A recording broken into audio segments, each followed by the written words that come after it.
Death. Death is a subject that few of us talk about, but many think about and more than a few of us dread. Whether it is the actual end of our life's journey or merely a transit point to heavenly glory, its actual point of impact is obviously life-changing. But what do poets think of it?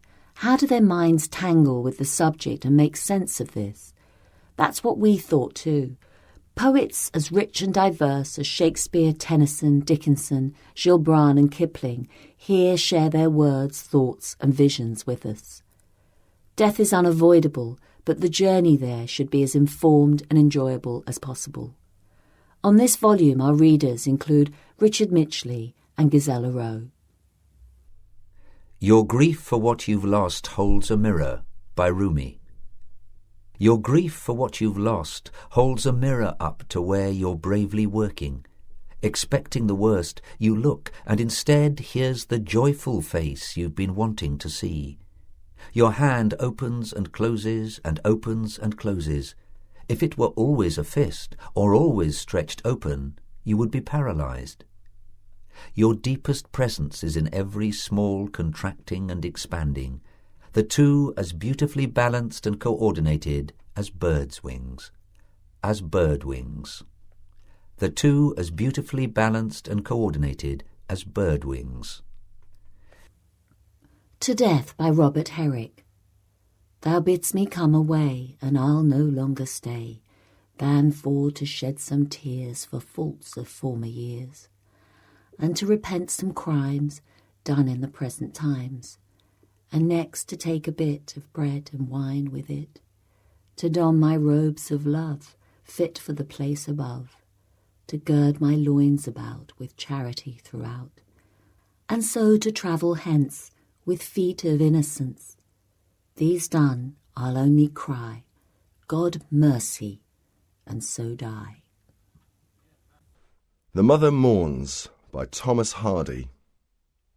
When mid-autumn's moan shook the night-time, and sedges were horny, and summer's green wonderwork faltered on leas and in lane, I fared Yell'ham Fur's way, where dimly came wheeling around me those phantoms obscure and insistent that shadows unchain, till airs from the needle-thicks brought me a low lamentation, as 'twere of a tree-god disheartened, perplexed, or in pain. And, heeding, it awed me to gather that nature herself there was breathing in airy accents with dirgeful refrain. Weary plaint that mankind, in these late days, had grieved her by holding her ancient high fame of perfection in doubt and disdain. I had not proposed me a creature, she soughed, so excelling all else of my kingdom in compass and brightness of brain, as to read my defects with a god-glance, uncover each vestige of old inadvertence, enunciate each flaw and each stain. My purpose went not to develop such insight in earthland, such potent appraisements affront me and sadden my reign. Why loosened I olden control here to mechanize skywards? Undeeming great scope could outshape in a globe of such grain. Man's mountings of mind-sight I checked not, till range of his vision has topped my intent and found blemish throughout my domain. He holds as inept his own soul shell, my deftest achievement contemns me for fitful inventions, ill-timed and inane. No more sees my sun as a sanct shape, my moon as the night queen, my stars as august and sublime ones that influence his reign. Reckons gross and ignoble my teaching, immoral my story, my love-light's allure that my species may gather and gain. Give me, he has said, but the matter and means the gods lot her. My brain could evolve a creation more seemly, more sane.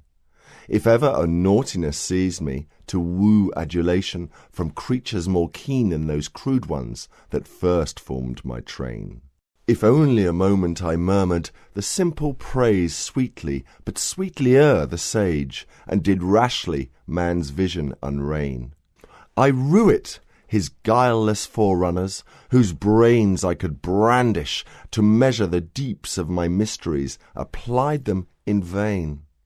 From them my waste aimings and futile I subtly could cover. Every best thing, said they, to best purpose her powers preordain.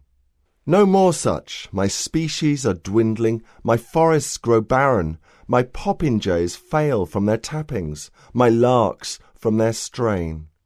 My leopardine beauties are rarer, my tusky ones vanish, my children have aped mine own slaughters to quicken my wane. Let me grow then, but mildews and mandrakes and slimy distortions, let never more things good and lovely to me appertain. For reason is rank in my temples, and vision unruly, and chivalrous lord of my cunning is heard not again.